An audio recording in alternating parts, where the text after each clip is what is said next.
আজকের এই ভিডিওটা অতি গুরুত্বপূর্ণ।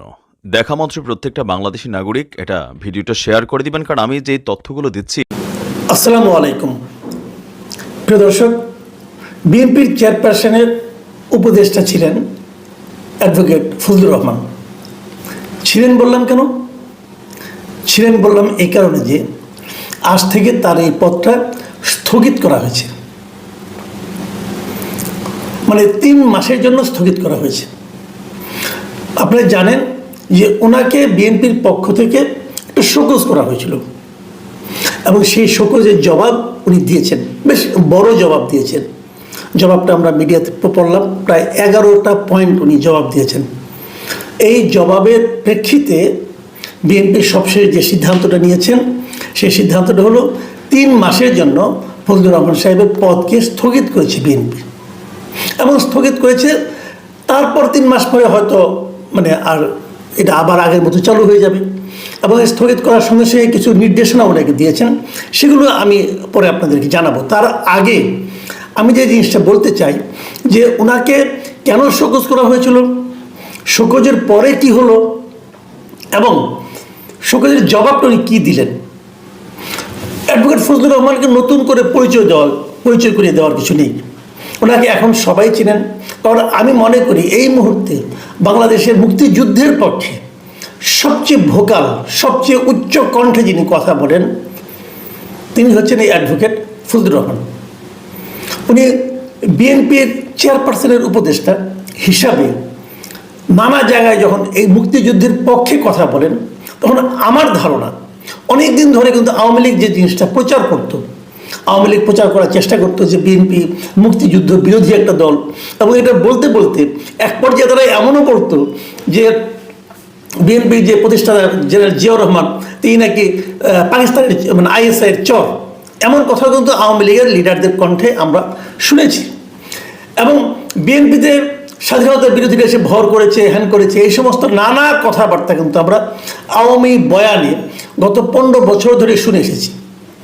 সেই সময়ে এই বয়ানের বিপরীতে বিএনপির মুক্তিযুদ্ধের সপক্ষের যে ইমেজটা, এই ইমেজটা তুলে ধরার ক্ষেত্রে যে 2-1 লোক খুবই গুরুত্বপূর্ণ ভূমিকা রেখেছেন, তার মধ্যে অ্যাডভোকেট ফজলুর রহমান একজন।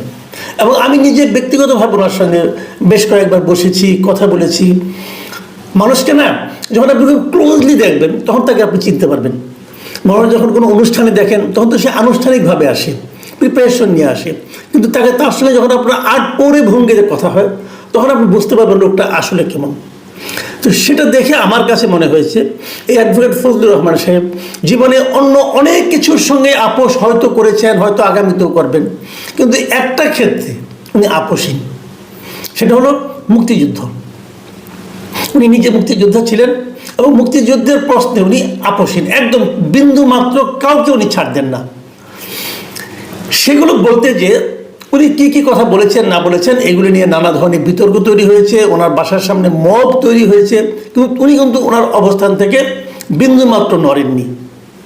এটা আমরা সবাই দেখেছি, জেনেছি। কালকে উনি প্রেস কনফারেন্স শুরু করেছিলেন এবং উনি যে জবাবটা দিয়েছেন সেই জবাবটা যদি আপনারা একটু আমরা যদি পড়ি তাহলে আমরা ওনার অবস্থানটা আরও ক্লিয়ার হতে পারবো যে উনি কী বলেছেন, কেন বলেছেন।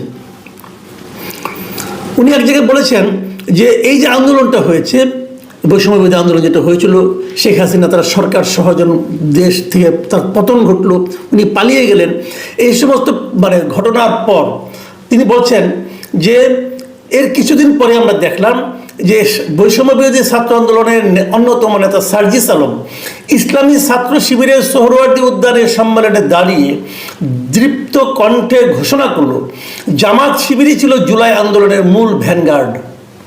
আমি সেদিনই প্রমাদ গুনলাম এবং আন্দোলনের সমস্ত বিজয়কে তারা নিজেদের মধ্যে কুক্ষিগত করল।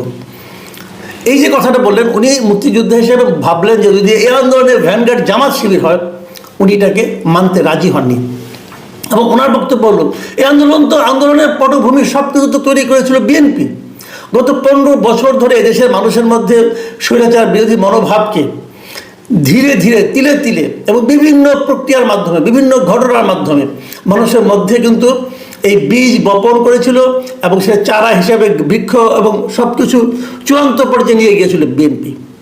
এবং শেষে বৈষম্য বিরোধী ছাত্র আন্দোলন, যে বৈষম্য বিরোধী যে কোটা বিরোধী আন্দোলন, সেই আন্দোলনের মাধ্যমে এই আন্দোলনটাই, স্বৈরাচার বিরোধী আন্দোলনটা চূড়ান্ত রূপ ধারণ করেছে। এই সময় যদি সার্জিস আলম যদি বলেন যে এই আন্দোলনের ভ্যানগার্ড ছিল ছাত্র শিবির এবং জামাত, তো স্বভাবতই যে প্রতিক্রিয়া হওয়ার কথা একজন মুক্তিযোদ্ধার, ফজলুর রহমান সাহেব সেটাই হয়েছে। এবং তারপর উনি বললেন যে অবাক বিশ্বের এর পরবর্তী সময়ে অবাক বিশ্বের সবাই দেখলো ৭১ পরাজিত শক্তি জামাত শিবির সদর্পে মাঠে হাজির হয়েছে এবং দাবি করছে সমস্ত আন্দোলনের ভ্যানগার্ড তারাই, এবং শুধু একটা নির্বাচনের জন্য তারা আন্দোলন করেনি, বরং ৭১ মুক্তিযুদ্ধকে অস্বীকারের মতো দুঃসাহস তারা প্রদর্শন করতে লাগলো। এবং তারপর উনি এক জায়গায় বলেছেন, লিখিত জবাবে দিয়েছেন যে এরপর থেকে জামাত শিবির এবং এনসিপি একসাথে বলা শুরু করলো 1947 হলো প্রথম স্বাধীনতা এবং 2024 হলো দ্বিতীয় স্বাধীনতা, আর 1971 হলো ভাইয়ে ভাইয়ে ঝগড়া। যাই হোক, এই যে এই বিষয়গুলো নিয়ে তিনি তার কেন কি বলেছেন সেগুলো বলেছেন, এবং শেষে উনি স্বীকার করেছেন এক জায়গায়। উনি বলেছেন, আমি মুক্তিযোদ্ধা হিসাবে এই অপশক্তির বিরুদ্ধে নিরন্তর কথা বলা এবং প্রতিবাদ করাকে আমার পবিত্র দায়িত্ব বলে মনে করি। গত 6 মাস ধরে এ ব্যাপারে আমি শত শত বক্তব্য দিয়ে যাচ্ছি। এর মধ্যে 2-1টা বক্তব্যে আমার কিছু ভুল ত্রুটিও থাকতে পারে, কারণ আমি তো মানুষ। এই জায়গাটাতে ফজলুর রহমান সাহেব কিন্তু কিছুটা স্বীকার করলেন যে আমার ভুল হতে পারে, কিন্তু ভুল হলেও সেটা ছিল অনিচ্ছাকৃত এবং মানুষ হওয়ার কারণে, মানুষের যেরকম ভুলভ্রান্তি থাকি সেই কারণে হয়তো হতেও পারে। ফজলুর রহমান সাহেব তার এই যে জবাব যেটা দিয়েছিলেন পার্টির কাছে, সেটা শেষের দিকে লিখেছেন, আমার সার্বিক বক্তব্য উপস্থাপনায় যদি প্রমাণিত হয় আমি কোনো ভুল বক্তব্য দিয়েছি তবে আমি দুঃখ প্রকাশ করব। তার মানে উনি বললেন যদি ভুল হয়ে থাকে উনি দুঃখ প্রকাশ করবেন। এরকম একটা জবাবের পর আমার কাছে জবাবটাকে মনে হচ্ছে যে অ্যাগ্রেসিভ কোনো জবাব না, বাট জবাবটা উনি আত্মপক্ষ সমর্থনের মতো করে করেছেন, আত্মপক্ষ সমর্থন করেছেন, পাশাপাশি দলের প্রতি তার যে আনুগত্য সেটা উনি প্রকাশ করেছেন। এবং বিএনপি যে কাজটা করেছে, আমি বিএনপির কাজটাকেও আমি একভাবে প্রশংসা করবো এই কারণে যে বিএনপি যে সিদ্ধান্তটা দিয়েছে সেই সিদ্ধান্তটা আমার কাছে মনে হয়েছে যে লঘুভাবে গুরু কোনো শাস্তি দেওয়া হয়নি। এবং সেখানে বিএনপির এই যে সিদ্ধান্ত, সেখানে যে জিনিসটা লেখা আছে আমি একটু শেষ দিকে একটু পড়ে শোনাই। সেখানে বিএনপির পক্ষ থেকে বলা হয়েছে, আপনি আজ 26শে আগস্ট কারণ দর্শানোর নোটিশের যে জবাব দিয়েছেন তা সন্তোষজনক নয়। তথাপিও বীর মুক্তিযোদ্ধা হিসাবে মুক্তিযুদ্ধে আপনার অবদান বিবেচনা করে কঠোর সাংগঠনিক ব্যবস্থা গ্রহণ না করে আপনার দলীয় প্রাথমিক সদস্য পদ সহ সকল পর্যায়ের পদ 3 মাসের জন্য নির্দেশক্রমে স্থগিত করা হলো। এখন থেকে আপনি টকশো বা সামাজিক যোগাযোগ মাধ্যমে কথা বলার সময় দেশের মর্যাদা ও দলের নীতিমালা যাতে ক্ষুণ্ণ না হয় এবং দেশের জনগোষ্ঠীর ধর্মীয় অনুভূতিতে আঘাত না লাগে সে বিষয়ে সর্বদা সতর্ক থাকবেন। আমার কাছে মনে হয়েছে যে এই সিদ্ধান্তটা খুবই সতর্কভাবে দেওয়া হয়েছে। বিএনপির সিদ্ধান্তের মধ্যে কিন্তু বলেনি কোথাও যে ওনার কোন কথাটা নিয়ে তাদের আপত্তি, সার্বিকভাবেই ওনারা একটা সিদ্ধান্ত দিয়েছেন এবং পাশাপাশি যে সতর্ক করে দিয়েছেন যে আগামীতে কী করতে হবে, সেখানেও কিন্তু একটা সার্বিক একটা ধারণা দেওয়া হয়েছে, আপনি এগুলো দয়া করে করবেন। আমি মনে করি উভয় পক্ষের বক্তব্যই ঠিক আছে।